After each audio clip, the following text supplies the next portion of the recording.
സ്ത്രീ എന്നുള്ള രീതിയിൽ എനിക്ക് കിട്ടുന്ന പ്രിവിലേജിനെ ഒരു സ്ത്രീയായ ഞാൻ തന്നെ അത് മിസ്യൂസ് ചെയ്യുമ്പോൾ സാധാരണ ഒരു സ്ത്രീയുടെ വിഷയത്തെ ഉയർത്തിക്കൊണ്ടുവരുന്ന എത്ര സ്ത്രീ കമ്മീഷൻ ഉണ്ട്? പുരുഷ കമ്മീഷന്റെ തലപ്പത്തിരിക്കുന്ന ഒരു വ്യക്തി, വൺ ഫ്രം വട്ടിയൂർക്കാവ്.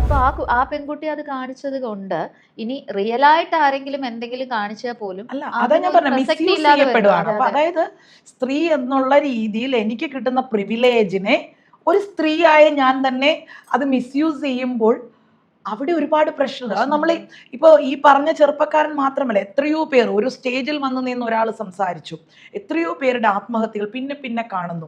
ഇതെല്ലാം എന്താ പറയാ, ഇവിടെ ഇപ്പൊ നമ്മൾ ഈ പറയുന്ന പോലെ ഒരു പുരുഷ കമ്മീഷൻ തന്നെ വന്നു. പക്ഷെ എല്ലായിടത്തും ഇരട്ടത്താപ്പുകളാണ് നടക്കുന്നത്. സ്ത്രീ കമ്മീഷൻ ഇപ്പോഴും ഉണ്ട്. പക്ഷെ എത്ര എടുത്തു പറയാൻ പറ്റും? ഒരു സാധാരണ ഒരു സ്ത്രീയുടെ വിഷയത്തെ ഉയർത്തിക്കൊണ്ടുവരുന്ന എത്ര സ്ത്രീ കമ്മീഷൻ ഉണ്ട്? ഒരിക്കലും ഇല്ല. ഇപ്പോഴും എല്ലാം അണ്ടർ കോമിക്കകത്ത്, ഇങ്ങനെ ഈ ഒരു കോമിക്കകത്ത് വരുന്നവരുടെ മാത്രം ഇഷ്യൂസ് എടുത്തു പറയുന്നുള്ളൂ.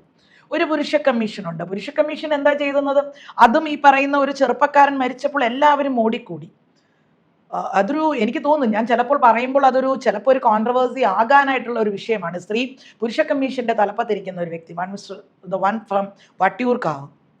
പേര് പറഞ്ഞു കഴിഞ്ഞാൽ അന്നേരം തീരും, അതുകൊണ്ടാണ്. അപ്പം ആ മനുഷ്യൻ ഒരു ഇഷ്യൂ ഉണ്ടായപ്പോൾ എനിക്കെതിരെ നേരിണ്ടായ ഒരു ഇഷ്യൂ, പുള്ളിക്കാരനല്ല, എൻ്റെ സംരംഭക നമ്പർ ഒരു 25 വയസ്സുകാരൻ കൊണ്ടുപോയി അനാവശ്യ ഗ്രൂപ്പുകളിലിട്ട്. അവൻ എന്നെ കണ്ടിട്ട് പോലുമില്ല. അവൻ നോക്കിയപ്പോൾ കാണാൻ കൊള്ളാവുന്ന എന്താ പറയുന്ന ഒരു പരസ്യം വന്നു. ആ പരസ്യത്തിനകത്ത് ഒരു നമ്പർ കണ്ടു. ആ നമ്പർ എൻ്റെ ഫോട്ടോസ് ചെയ്ത് അവൻ അവിടെ കൊണ്ടിട്ടു. ഞാൻ അതിൻ്റെ പിന്നിൽ ഇന്നിപ്പോൾ 1 വർഷം പൂർത്തിയായി. ആ സമയത്ത് the same day Bobby Chemmannur Honey റോസിനെ അതേ ദിവസം അറസ്റ്റ് ചെയ്യപ്പെട്ട അതേ ദിവസമാണെന്ന് വൈകിട്ടാണ് നടക്കുന്നത്. ചാനലുകാരൊക്കെ ഓടിക്കൂടി.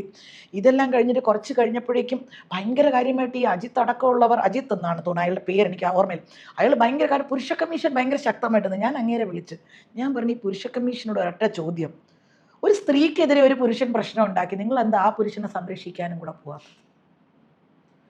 Same thing.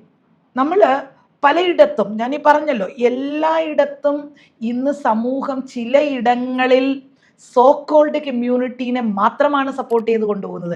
അത് ആണായാലും പെണ്ണായാലും. ഒന്നുകൂടി പച്ച മലയാളത്തിൽ പറഞ്ഞാൽ, ബ്രാൻഡ് വാല്യൂ ഉള്ളവർക്ക്, ന്യൂസ് വാല്യൂ ഉള്ളവർക്ക്, അതായത് റീച്ച് കിട്ടുന്നവരെ മാത്രം തേടുന്ന, സോഷ്യൽ മീഡിയയെ വിശ്വസിച്ച് പോകുന്ന, അതിൽ തോണ്ടിക്കൊണ്ടിരിക്കുന്ന ഒരു സമൂഹത്തിന്റെ ഇടയിലാണ് നമ്മൾ ഇന്ന് പൂർണ്ണമായും ജീവിക്കുന്നത് എന്നുള്ളത്. ഇന്ന് സമൂഹം സോഷ്യൽ മീഡിയ പാട്രിയാർക്കീസിന് സ്വന്തമാണെന്നുള്ളതാണ് മെയിൻ.